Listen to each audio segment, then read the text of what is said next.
Hey everybody, welcome to the latest episode of The Rock Experience with Mike Brunn.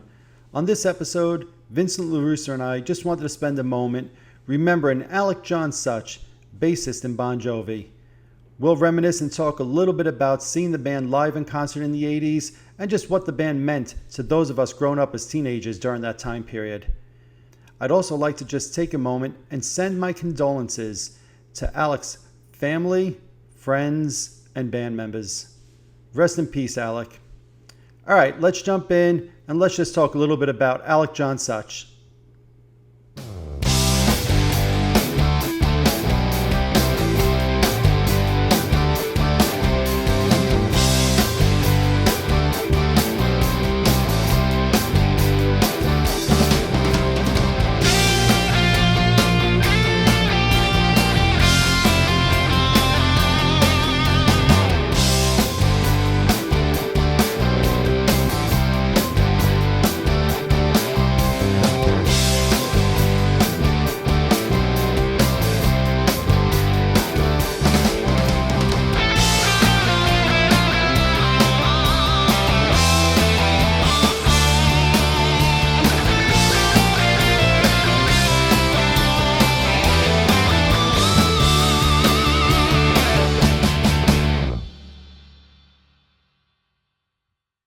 Hey everybody, welcome to the latest episode of The Rock Experience with Mike Brunn. Today I have with me my buddy, my comrade, not for a happy reason. How you doing today, Mr. Vincent LaRussa? Just by your tone alone, you kind of set that up, you know, Yeah, because normally like, "How you doing, buddy?" But this yeah, is that's a right. This is a a little bit more more low key, it's little low obviously key today. we're being respectful. Of course. I'm doing all right for Yeah, Sunday, not bad. yeah, Beautiful day yeah. out here in the New York area. Agreed. Same here. But we did just read, I guess, what about 15 minutes ago, about the passing of Bon Jovi bassist Alec John Such, and we just figured we'd get on and talk a little bit about Alec, about the band and whatnot. And this one surprised me a little bit. I had no idea that he was ill. Obviously, they didn't make any mention at all about cause of death or anything, but I had no idea that this was, you know, that he was ill or anything. So it's kind of taking me by surprise a little bit. I'm a little bit at a loss for Well, words in case you can't tell. well, I only found out that he passed. I didn't even know that he was ill. So, Yeah, exactly. That's what I'm saying. I knew nothing. So, but is it confirmed that he was ill or still? no, I'm saying I literally knew like Oh, okay. I don't know if this is something that was sudden or what. I guess the news will probably come out in the next couple of days or whatever. But I saw John Bon Jovi, I guess, posted something social media, kind of just acknowledging that he passed, acknowledging which I never realized this, even though I was a fan from back in '83. John said that Alex was the one that kind of brought everybody together, which I never realized that until he made that post today. So Hmm. that was an interesting. I know there's always a lot of talk. What did he play or not play on the albums? I know he's not the bassist on the original recording of Runaway, but I never realized he was the one that actually brought really those five guys together. So that's something because love him or hate him, in the '80s, there's really no bigger band than Bon Jovi was at that time. True. And it should also be noted that Richie wasn't the original guitar player on Runaway. That's true. Yeah, well, it's the most of that band that was just a recording that John did for himself solo, and then he kind of hired guys to do that, and then obviously the album came about afterwards. But yeah, I never realized that Alec was the one that kind of brought all of those guys together. So that was an interesting little fact I learned today about him. Yeah, and it's kind of interesting with this one because I can't actually say that I was a fan of Alec per Hmm. se. Certainly a fan of the band, and you know, I remember watching the video for "Born to Be My Baby" when it first came out, and I loved Hmm. that video because it felt like even if they were recreating it, I think they were. The recording of the song and they isolated some of the tracks and the start was really cool. And you saw Alex, he's playing a precision bass, which I always thought was cool at the time Hmm. because I don't think live he ever played a precision bass, but it kind of makes sense if he was recording. I think we find out that Hugh McDonald was the guy who really played on a lot of those records. But again, think about how many tours he was on with them and how many shows he did with the band, and obviously at the height of the Bon Jovi explosion. But I guess what I was going to say was, even though I wasn't a huge fan of his, I just it kind of weird. Like with this one, I just felt like another part of my childhood like just like went away. It's kind of weird. Like I was thinking back like when you and I went to the first couple of Bon Jovi shows. Bon Jovi might have been the first band that you and I saw together. Hmm, I don't think we saw that's a Kiss good question. together, That you is know. a good. So Yeah, I think you might be right. I think it was Cinderella and Bon Jovi in yeah, April of '87.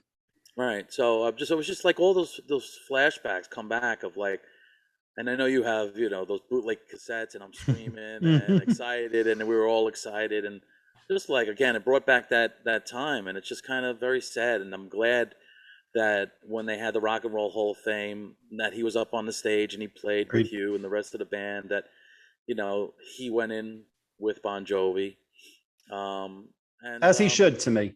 To me, absolutely, again, I know there's a lot of discussion. What did he or didn't he play on some of those albums? He's certainly playing on some of the songs, no doubt about it. He certainly, like you said, played on every single concert with them through their big heyday time period in the '80s, into the early '90s. And in my mind, he was, in terms of being their bassist, he was the face. He was the guy. I mean, I knew who Alec was, all through the '80s. mm-hmm. It was the five of them, and he was, to me, an integral part of that. And every time you went to see him in concert, there he was, playing the bass. And to me, it was well deserved for him to be in the Hall of Fame with the band.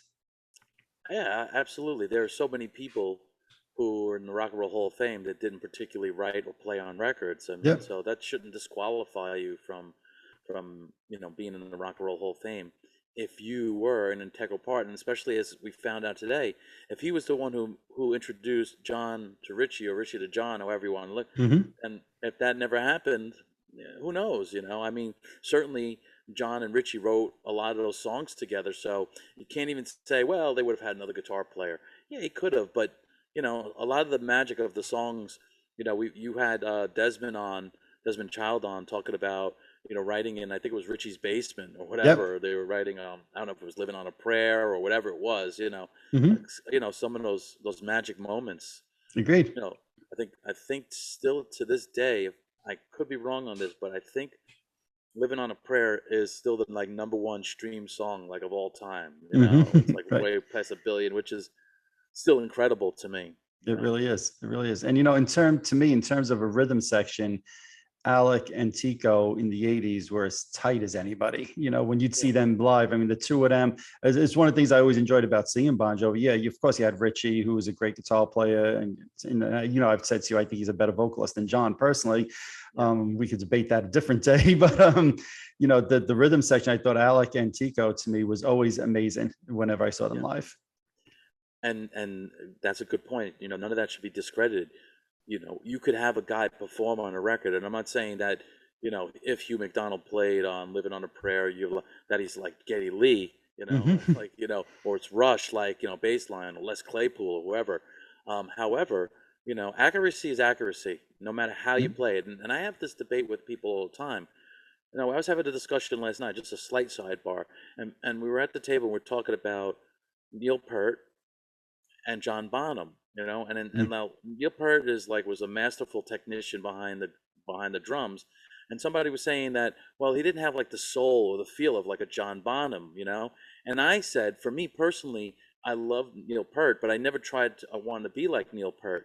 Me For me, playing like Back in Black or Cashmere and just locking in the groove Mm-hmm. was something that resonated more with me, and it's harder than you think to sit those notes in place. Sure.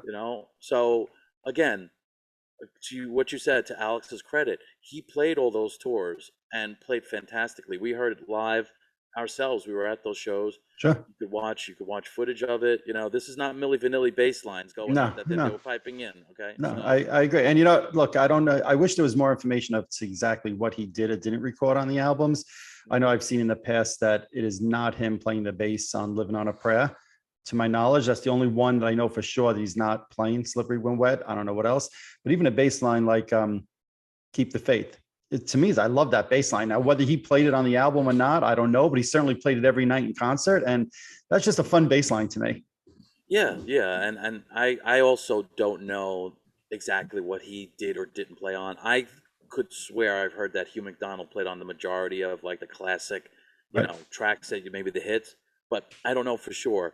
I mean, you can Wikipedia this stuff, and perhaps if we had a little bit more time to do some prep on this stuff, usually we like Hmm. to get this out right away. We could have done a little bit more Yep, research on it, but it's neither here nor there, in my opinion. I He agree. played the instrument. He sang backing vocals also. I mean, he was also another guy who sang. Um, and he was just, it was five faces, right? Because you can't forget David Bryan on the Right. keyboards, right? Yep. So Yep. just the iconic, band. I mean, yeah, it was Richie and John primarily, obviously, but you know, these guys were brothers for many, many years. So it sucks, and then he's so young, 70 years old. Yeah. It's just, again, I really feel like it's just, this one felt, even though I wasn't really attached to him as a performer slash writer or player in the sense of what we've been talking about, Hmm. I just still feel like, I don't know, maybe it's our connection. I mean, it'll Well, I sound think it's that, but I like think also, I hate to say it like this, but Bon Jovi was a band from our teenage years. It wasn't like, Mhm. like Kiss or even Van Halen when Eddie Van Halen passed away. These were bands that were around when we were much younger, before we were teenagers buying albums or whatever. Bon Jovi was a band that came out when we were buying our own albums. We were listening to our own songs. They weren't like they were around for 5, 6, 7 years. Their first album was when we were teenagers. So for some ways, for me, that kind of makes this a little tougher. Like, wow, now bands I was listening to as a teenager, um, now those guys are starting to pass also. It hits hard a little bit that way. And also, it's also this, by the time we were hitting 84, 85, in that time period, Kiss was already, they had their peak, in the 70s. Sure. But again, we as heavy metal, hard rock fans were rooting for this music to be big. Yep. Because we were, I remember what it was like. Like sometimes you had to hide, like you listen to heavy metal, like, oh my God, he's a heavy metal. Right. Yeah. And so you rooted for these bands to become big, and so you could have some sort of vindication. Hmm. So Bon Jovi, again, Bon Jovi, Def Leppard, Motley Crue could arguably maybe the big three. I mean, I'm just talking Yep. off the top of my head. Those were the bands that really propelled the heavy metal scene, and the Metal Edge, and all those magazines. A Rip magazine that you remember me. I used to buy stacks of these Of magazines I had in course. my basement. Um, so I think it's that factor also of when you lose someone like this, it was just part of, like, we remember our teenage years, and it's like, it's almost like a band of brothers. It's almost like they're your brothers too, even Agreed. though Yeah. you have no relation. It's really, unless were in it at the time and connected. And I know there's going to be fans who are going to understand what we're talking about, and maybe it's Hmm. not Bon Jovi. I know Bon Jovi is like one of those bands. I feel like you People love either them love or them you or hate hate them. them. Hmm. So, um, but I'm sure there's going to be some of your fans that it's going to resonate with them also. Agreed. Agreed. And you know what? I don't think you mentioned Guns N' Roses before in the big three, but Mhm. that's to me because they became popular much later in the 80s, right? It was Oh, almost that's like the end of the decade time. Because I know people are going to comment, oh, Vin, how can you not mention Guns N' Roses? So I'm guessing well, that's why you left them out, and rightly so to me, right? So I I definitely think Guns N' Roses took it to the next level. agreed. Heavy metal, the hard rock was here, and then Guns Yep. N' Roses went to there. So Yep. good Yep. good point on that. Yeah, but I mean, I remember seeing Bon Jovi in '89 at Giant Stadium here, and what an event that was that day. And that was like a big deal, even just to have, like you were saying, one of the bands that we loved and listened to at that time playing a stadium. I was like, Yeah. that's what Michael Jackson did, and U2 and artists like that. Not the hard rock bands or the hair metal bands or whatever you want to call them. Right? Those bands didn't play stadiums. It was like, wow, this is a big deal. Bon Jovi's playing Giant Stadium. I was there with you, so I Yes. remember that day. I remember waiting online at the vendors, and I Hmm. remember it was a big deal. Look, we had Skid Row. That was like, wow, Yes. Yep. and Skid Row had already been, relatively. They had their hits, a couple of hits, I think, at the Sure. time. I So think so. it Yep. wasn't, and again, Bon Jovi was. I don't know the whole story behind that, but I don't want to get into Skid Row thing. But they were partly responsible for discovering them or Yep. whatever it was. I think they were also managed by Doc McGee. Yep. Also, to mention the Doc McGee connection with Bon Jovi, and obviously now Kiss. So yeah, that was something I remember thinking, like, all right, I think I had seen Bon Jovi twice, and Yep. I'm like, and I remember at the time I was like, oh, I don't know, you know what I mean? I'm gonna see them again. How can I see Bon Jovi more than I've seen Kiss in my life? I almost felt guilty at that point in my life. It was weird, Yep. but Yep. that's how big Bon Jovi was. and how much I love the band. And Hmm. Well, you so, want to know a scary thing? So I don't remember the exact date, but I'm almost positive that concert we're talking about, Giant Stadium, was June of '89.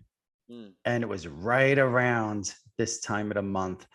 You have a computer there at your fingertips. Maybe you could Google it really quick or whatever, and yeah, to fact check me because I'm doing this off the top of my head, right? Because I'm weird like that. I usually remember these things, but I want to say it was right around this time of the month in June of '89, which would place this at 33 years ago, is what we're talking about.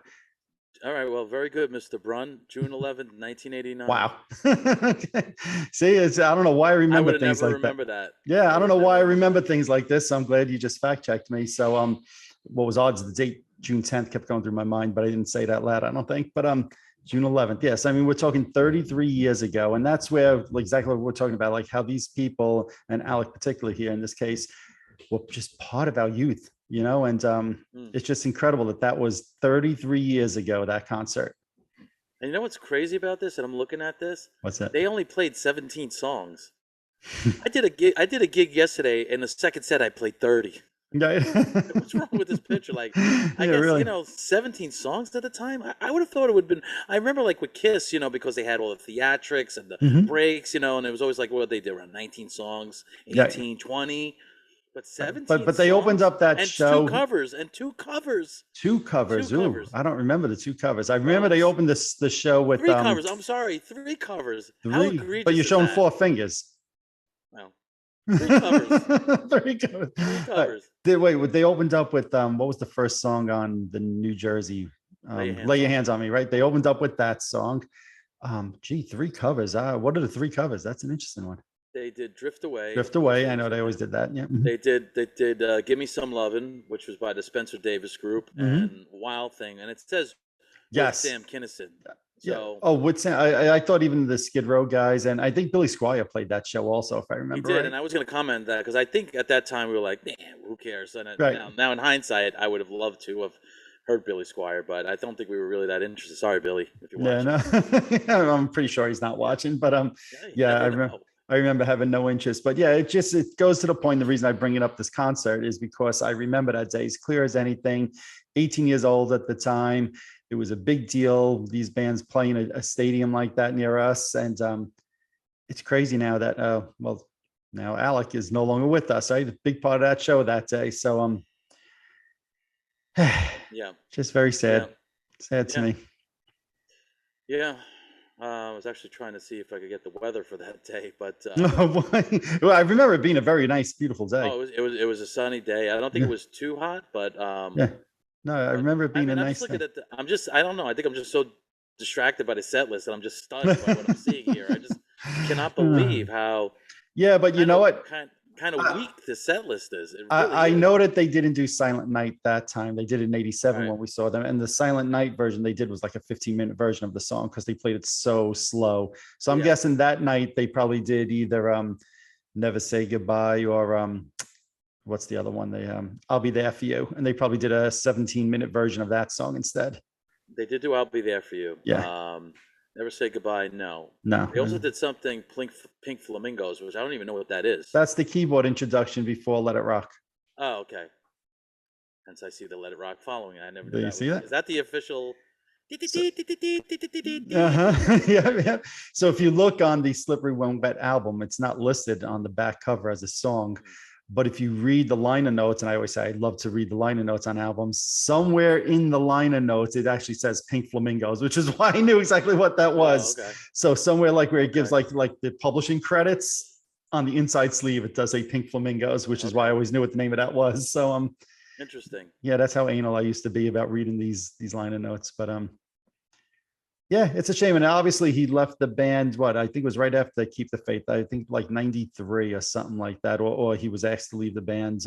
They always kept that quiet. That was one of the things I always respected about Bon Jovi also, just as a band, is they didn't air their dirty laundry. Like we know as Mm. Kiss fans, it's always the mudslinging, Paul and Gene versus Ace and Peter, and it's back and forth. Here it is, Alec left the band, and there's like never really been much at all about why, what happened. There was Hmm. from either side. I give both sides a lot of credit for that, because as fans, we kind of don't want to read that. And that's not what I want to be thinking about remembering today. I like to just remember the good days. And that's why I was very happy to see John, just his post was very positive and complimentary to Alec. And that's the way it should be. I agree. I was actually looking right now to see if Richie, because Richie's kind of separated, I think, from the Bon Jovi machine. I Yep. was reading to see if Richie posted, the last post was June 2nd. So, Okay. um, I'm going to guess he'll that's say not, something probably later oh, yeah, today. We're recording. I mean, like we said, we just found out 15 minutes ago and we're recording right away. yeah. Because somebody's going to be writing like 87 more songs tonight, I think. So I had to get you when I can, but That's why you like, you have anything, what'd you say? Do you have any time? No. yeah, I say, can you give me 15 minutes? You're like, I could do it now. No. First you said, what time is good for you? And Right. I said, now. Yeah, that's right. Usually it's like, well, how about an hour or two, whatever. You're like, now or never, basically, is what you said to me. But anyway, as you always say, we're left with the memories. And I know that Giant Stadium show, by the way, is available on a bootleg video. So Is it? yeah, it is. It is. I know I had it on VHS, and I believe somebody has it up on YouTube also. And there's plenty of pro shot videos also out there for those who aren't at that Giant Stadium show. But you know what? For me, as a memory, you usually say listen to the albums, listen to the songs. I might go back and watch that video tonight. That'll be a fun one. 33 years ago, almost to the week. That sounds like a fun one to watch. Yeah, except for when it gets to Live and Sing, because I think that's when I got rejected by that girl that I asked out at the concert. Oh, I wasn't going to bring that up. That's forever like etched in my mind. No, look, I can't help but think of that when we talk about the Giant Stadium concert. Hey, look, I'm smiling, right? You're smiling. You're probably better off for it. My therapist is on the phone. Let me talk. But that's just it. I mean, and that's why these guys mean so much to us, is because there's so many childhood memories associated with these bands, these songs, the concerts, and all of that. And that's why I'm saying I'm going to go back. I'm going to watch the Giant Stadium show. I'll put a moment of silence in there for Alec, but I'll also put a moment of silence in it for you when you got rejected. That's funny, actually. That's look, I wasn't going to go there, right? I wasn't going to pick that scab for you, but yes, denied. That being said, send me the sausage link if you do find the show. Yes. I'm almost positive I've seen it up on YouTube. If not, I know I have a digital copy somewhere. I'll shoot it to you. Okay, cool. Excellent. Anything else, Vin, you wanted to say on this? No, I think that covers it all. Again, listen to the music, as we always say. That's it. Whoa, listen to the music. All righty. I guess on that note, everybody, as always, thanks for watching. Vin, thanks for joining on a moment's notice here. Listen to the music. Alec, to his fans, his family, his friends, our condolences. Rest in peace, and let the music live on forever. Thanks, everybody. All right. Alrighty, there you have it. Rest in peace, Alec, and my condolences once more to your family, friends, and fans around the world. If you're watching this on YouTube, hit that subscribe button below. If you're listening to one of my podcasts, subscribe over there as well. Also, head on over to Facebook and follow my page, The Rock Experience with Mike Brunn, where each and every day we talk about all the rock and roll music that you love. You could also follow me on Instagram and Twitter as well. That's it for this episode. Thanks for watching. Thanks for listening. Rest in peace, Alec.